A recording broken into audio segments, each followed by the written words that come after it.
Facebook Reels option not showing. Problem fixed. Hello guys, so in today's tutorial I'm gonna show you how to fix Facebook Reels option not showing easily and fast. So first thing you wanna do guys is open the settings on your phone, go to the apps manager, open the apps, and now you have to search for Facebook right here and click on it.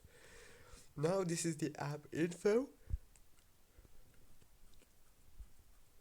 Click on force stop and then click on notifications management. Make sure that all the notifications are enabled like this. Go back, click on the storage, click on clear cache and go back again. Now restart your phone and reopen Facebook. That's it guys for today's tutorial. Don't forget to like, subscribe.